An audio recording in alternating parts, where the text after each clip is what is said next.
Now, if we pivot in looking at his New Year's address to his comments about Taiwan, talk to me about that. How do you read what he said during his address about Taiwan and reunification? Yeah, well, he called it reunification, which is incorrect because the People's Republic has never ruled Taiwan. And in fact, throughout all of history, no Chinese regime has ever held indisputable sovereignty to Taiwan. I can go and wonk out on you on that if you want, and I love to do that. But let me just put that to the side for a moment. The problem for Xi Jinping is not only does he get his terms wrong, but he's wrong when he says that the reunification of Taiwan and the mainland is a trend of history and no one can stop it. Because as time, in fact, goes on, Taiwan and China are diverging. And you can see this most clearly in self-identification surveys. In the last big survey, which was done by the Pew Research Group, this was from the middle of 2023, the results were 67% of the people in Taiwan viewed themselves as primarily Taiwanese. Only 3% viewed themselves as primarily Chinese. And it's really the really bad news in all of this, because it gets worse for him, is that in the younger age cohort, those 18 to 34, the numbers are 83% Taiwanese, 1% Chinese. So if Xi Jinping wants to annex Taiwan, he's not going to be able to do it voluntarily. He's got to be able to do it by force because the people in Taiwan, although they want good relations with China, they don't believe that they are Chinese. So when Xi Jinping in his 2025 New Year's message says, we are all one family, which is the term he used, well, I don't think so. There's a lot of people who don't think they're part of that family.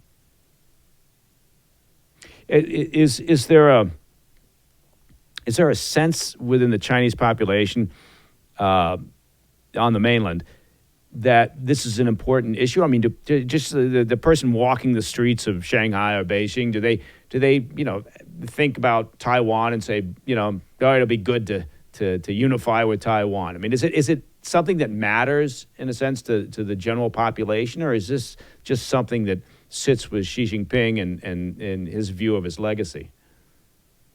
On a controversial topic like this, we really don't have precise views of the way the Chinese people think, because you can't actually say what you think, and no one's going to ask. But let me put it this way. I don't think the people in China think about this issue all the time. If you were to ask them, you would probably get an answer something like this. 95% would say, yes, Taiwan should be part of the People's Republic. But if you were to ask them, would I give my only son or daughter to go across the Taiwan Strait to kill Taiwanese, to annex it? You're down in the single digits.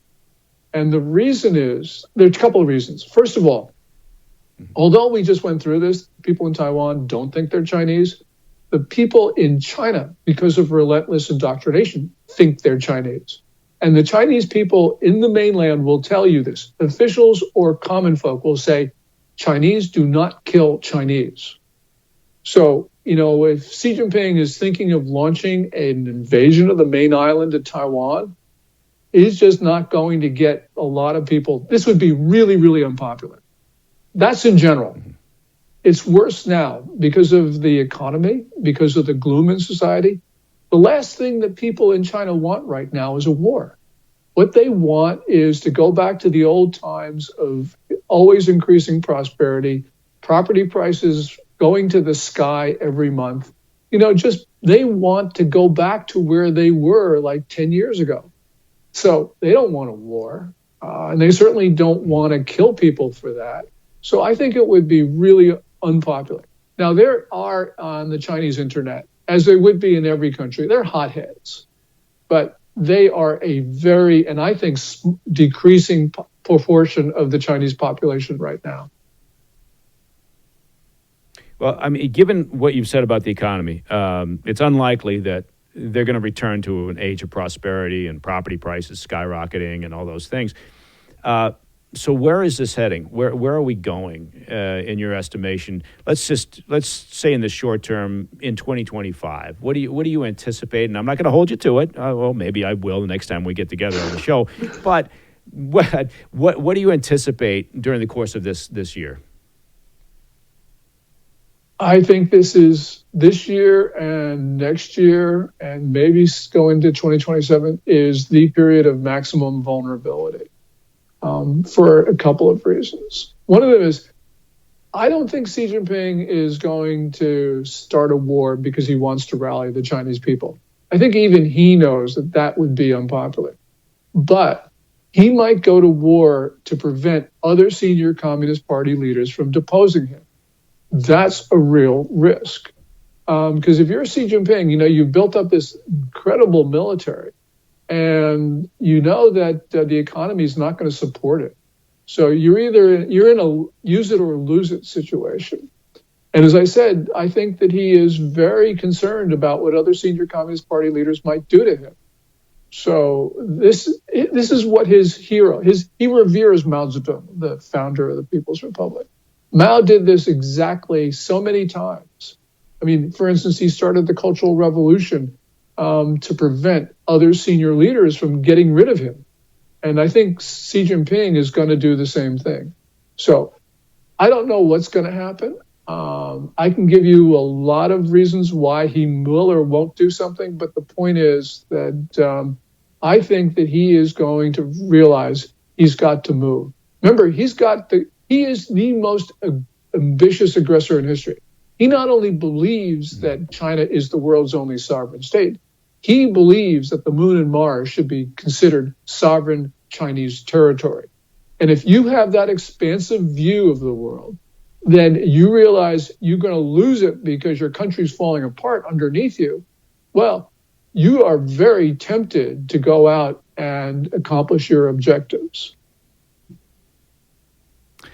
We're being mindful of your time, Gordon, and we're just about out of time. But I've got to ask this question: if that's the case, if we're in a very short window, essentially, of when Xi may act related to Taiwan, you would have to assume that his assessment is that should he do that, that the West will not engage in a shooting match with him, right? What do you think the West's response will be if he moves on Taiwan? You have to ask someone whose name is Donald John Trump that question. I don't know what Trump would do. I can tell you what Trump has said. He said, basically, I'm not going to tell you. I can tell you what I think Trump should do, but that's really hard to predict. But, This is not just a question of Trump. This is also a question of Xi Jinping. I think that if he goes to war, that Taiwan will not be his initial objective. And let me just sort of scope it out for you. For Xi Jinping to start hostilities by launching an invasion of the main island of Taiwan, he's got to give some general or admiral almost complete control over the Chinese military because that's a combined air, land, sea operation. That makes that general or admiral the most powerful figure in China. In the best of times, Mike, Xi Jinping doesn't trust anybody with stars on their shoulders, but now is certainly not the best of time. And you've got a military which I think doesn't want to fight for various reasons. They like to huff and puff and they like to intimidate, but I don't think they really want to go and have a major operation. They'll go pick on the Philippines, as they're doing right now, but I don't think they would start hostilities with an invasion of the main island of Taiwan. Now, they might do something in the Philippines. I think that they do. That spreads to Taiwan. Taiwan is involved in a war. The United States gets involved in a war because these are our treaty allies. All sorts of things occur. But this is like war spreading very fast. But if you're talking about invasion of the main island of Taiwan as the way of starting hostilities, my sense is the chance of that is pretty low.